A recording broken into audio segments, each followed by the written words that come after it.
ቃልውድ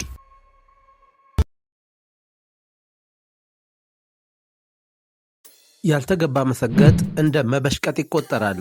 አንዳንድ ማህበራዊ ጉዳይ ይገደናል የምትሉ ነቃሾች ሰሞነኛውን የመሰገጥ ጉዳይ አንስታችሁ ሐሳብ ወዲህና ወዲያ ስታንሸራሽሩ እንደነበር ይታወሳል።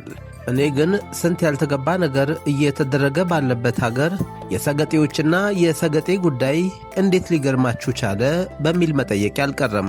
ከሳቴ ብርሃን ተሰማ የአማርኛ መዝገበ ቃላት ሰገጠ የሚለውን ቃል ሞገደኛ፣ የሰውን ነገር የማይቀበል እያለ ይዘረዝረዋል።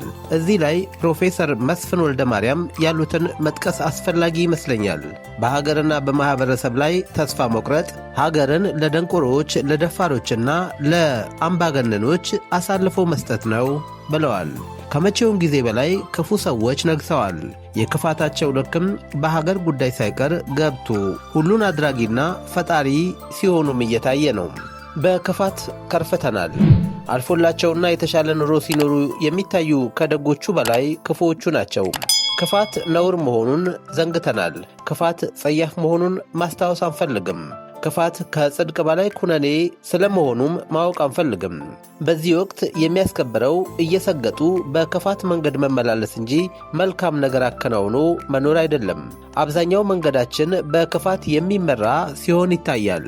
ከረቀቀ ዘዴ በላይ የረቀቀ ክፋት በማራመድ ሕዝብና ሀገር አላኖር ያሉ በርካቶች ናቸው። በክፋት መንገድ እየኖሩ ክፋት መፈጸም ካባ ያስደርባል። ዕውቀት ያላቸው አንገታቸውን እየደፉ በድንቁርና ታጅለው የሚኖሩ ግን አንገታቸውን ቀና አድርገው የሚኖሩ በበዙበት አገር መሰገጥ የሚያሳፍር አልሆነም። በመሰገጥ መፈመስ የቻሉ በርካቶች ናቸው። ጊዜው እንዲያ የሆነ ይመስላል። ባለንበት ወቅት በእውነትና በዕውቀት መኖር የሚታሰብ አልሆነም። የሰውን ሐሳብ የማይቀበሉ ክፉና መደዴ የሆኑ ግለሰቦች ግንባር ቀደም ተሰላፊ ናቸው። እኛም ቢሆን እንደ ሕዝብ ለምን ማለትን የለመድን አይመስልም። ገደብ ያለፉ ብልግናዎች በዝምታ ይታለፋሉ። መረን የለቀቁ የአኗኗር ሥርዓቶች ሃይባይ የላቸውም። ነውርን በአደባባይ እያወደስንና ብልግናን እያበረታታን በመሆናችን እነ ሰገጤዎች ሲሸለሙና ሲወደሱ ብናይ ምን ያስገርማል? ክፋትን ማረምና ባጭሩ መቅጨት ሲገባን ከዚህ በአንጻሩ እያወደስን በመዝለቃችን ዛሬ በአደባባይ የጉድ ትዕይንት ልንመለከት ግድ ሆኗል። ምግባር የለሽነት እያስወደሰና አድናቆት እያስቸረ አሳፋሪው መንገድ በየሥራ መልኩ በአደባባይ ሲገለጥ እየታየ መሆኑን ከታዘብን ከራርመናል። በቲክቶክ ላይ እየተለቀቁ ያሉ የጋጠወጥ ድንቁርናዎች የሚያድጉ ልጆችን እንኳን ታሳቢ ያደረጉ አይደሉም። ፊት ለፊት ወጥተውና ዓይናቸውን በጨው አጥበው የብልግና ቃላት የሚናገሩ ከሴቱም ከወንዱም እርቃን የምስል ከሳቾች በርካታ ናቸው። ዕድሜ ያላገናዘቡ እድገቶችና ሌሎች መጨንገፎች በየዕለቱ የምንታደማቸው ናቸው። እንዲህ አይነቶቹ ልቆችና የማኅበረሰብ ነቀርሳዎች በአደባባይ እየተወደሱ ሲሸለሙ ይታያል። ለመሆኑ ወደ የት እያመራን ይሆን? ስድነት በአደባባይ የሚወደስበት ጊዜ ላይ ነንና መጪውን ጊዜ አብዝተን እንፈራለን። ክብር ለሚገባው ክብር መስጠት ሳይሆን ክብረ ቢሶችን ከፍ አድርጎ መስቀል እየተለመደ መጥቷል። ለወግ ለሥርዓቱ ታምኖ በማንነቱ ኮርቶ የሚኖር ሕዝብ በአጭር ጊዜ ውስጥ በጋጠ ወጥነት ተለክፎ ሲተራመስ ለመታየት የበቃው ለምን ይሆን? በድንቁርና ማፈር ሲገባ በድንቁርና ካባ መደረብ ምን የሚሉት በሽታ ይሆን?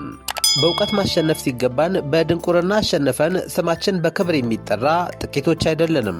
መላው ዓለም በጥበብ አይመራም። ዓለም በጥበብ ብትመራ ኖሮ ዛሬ በምትገኝበት ስሟ ባልተጠራች ነበር። ዓለም በጉልበተኞች የመመራቷ ብስራት በአደባባይ እየተገለጠ ይገኛል። ዓለምን ዕውቀት ሳይሆን የመሳሪያ ፈሙዝ ይመራታል። ጡንቻ ያላቸው እየቀደሙ ማስፈራራታቸውን ቀጥለዋል። ሕዝብን ለማስተዳደር ዕውቀት ሳይሆን ጉልበት ተመራጭ መሆኑን እያየን እንገኛለን። ከመቼውም ጊዜ በላይ ሰልጥናለች የምትባለው ምድር በድንቁርና ጌቶች መመራት ጀምራለች። ሰዎች እየተራቡ ለጅምላ ጭራሽ የጦር መሳሪያዎች ቅድሚያ መስጠትና መሻኮት የዚሁ እውነት ማሳያ ሆኖ ሊጠቀስ ይችላል። ስለሆነም በእኛ ተጨባጭ ሁኔታም እነ ሰገጤዎች ሲሸለሙና ሲፋንኑ ብናይ ብዙ መገረም አይኖርብንም። በጣም አስገራሚው ነገር ከዚሁ ከድንቁርና ሐሳቤ ጋር ተያይዞ አንዳንዶች ቅር አይለኝም ማለታቸው ነው። እንደ ፍርጃ ሆኖ ለሚያግባባ ሳይሆን አብዛኛዎቻችን ግራ ለሚያጋባ ርዕሰ ጉዳይ ፊት ለፊት ስንጋፈጥ ይታያል። አብዛኛዎቻችን ግራ በሚያጋባ ሁኔታ ውስጥ ተዘፍቀናል። ወይ እኛ ራሳችን በአግባቡ አንራመድ፣ ወይ ልጆቻችን በአግባቡ እንዲኖሩ መስመር ስናስይዝ አይታይም። ክፉን ክፉ ጥሩን ጥሩ ማለት ሲኖርብን ከዚህ በአንጻሩ ዳር ቆመን የምናጨበጭብ ጥቂት አይደለንም። ያገናዝባል የሚባለውም ሆነ አያገናዝብም ተብሎ የሚታሰበው በአንድ መስመር ይኳትናል። መታረምና ካልተገባ ጉዳይ መመለስ ሲኖርብን የተቀጣጠሉ ጥፋቶች ላይ ቤንዚን መድፋታችን የተሻለ ነገር የሚያመጣ አይሆንም። ዩቲዩብ እና ቲክቶክ ላይ መረን የለቀቁ ሰገጤዎች ከእስከ አይባሉም። ብልግናን እንደ መልካም ነገር በአደባባይ የሚለፍፉ ተበራክተዋል። መጪው ጊዜ አስፈሪ ነው። ስለምን እንዲሆነና እንዲያ መደረግ ነበረበት የሚሉ አስተያየቶች ለመደዴዎች ዘለፋ አሳልፎ ይሰጣል። ከስህተት መታረም ሳይሆን ትውልድን ባልተገባ መንገድ መመረዝ ሊያሳፍረን ያልቻለ በርካቶች ነን። በዚሁ በሰገጤና በሰገጤዎች ዙሪያ ሰሞኑን አንድ ዶክተር ደራሲ እንዲህ መሆን የለበትም የሚል አስተያየት ጽፈው ነበር። በሌላ ጽንፍ ሆነው ምላሽ የሰጡ ጋጠ ወጦች ደግሞ የዚህን ዶክተር ስብዕና የሚያንቋሽሽና የማይመጥን ወሬ ሲያወሩ ተስተውለዋል። መነገርና መወቀስ ያለበት ጥሩ ጉዳያችን ብቻ አይደለም። ያልተገባ ነገር ሲከወን ግን እንዲህ መሆን የለበትም የሚሉ ትዝብቶች ሁሌም አስፈላጊ መሆናቸው ሊታመን ይገባል። ዛሬም ነገም መወቀስ ያለበት ይወቀሳል፣ መተቸት ያለበት ይተቻል። ይህ የግለሰብ ጉዳይ አይደለም፣ የሀገር ጉዳይ እንጂ።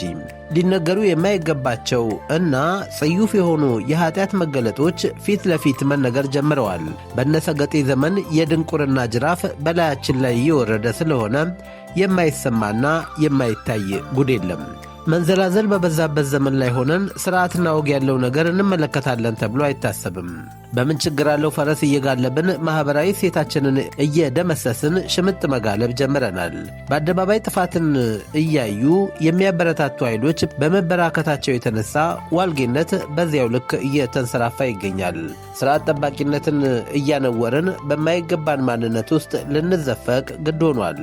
እየሆነ ባለው ነገር ማፈርና ወደ የት እየሄድን ነው በሚል ራሳችንን መጠየቅ ሲገባን ከዚህ በአንጻሩ ስንሆን መታየታችን መጪውን ጊዜ አስፈሪ አድርጎታል። ሁልጊዜም ቢሆን ልናልፋቸው የማይገቡ ቀይ መስመሮች መታለፍ አይኖርባቸውም። በሥርዓትና በአግባቡ መኖርን መልመድ ይኖርብናል። አንዱ ሕግ እያከበረ ሌላው ሕግ እየጣሰ መኖር አይቻልም። ከሁሉም ክብር በላይ የሀገር ክብር ይበልጣል። ሀገር ውል ያለውና የከበረ እንዲሆን ደግሞ ሥርዓት ጠባቂነት አስፈላጊ ነው። የእኛ መቆሸሽ ሳያንስ ሀገርና ሕዝብ ማቆሸሽ የለብንም። ሁሉም ኃላፊነት አለበት።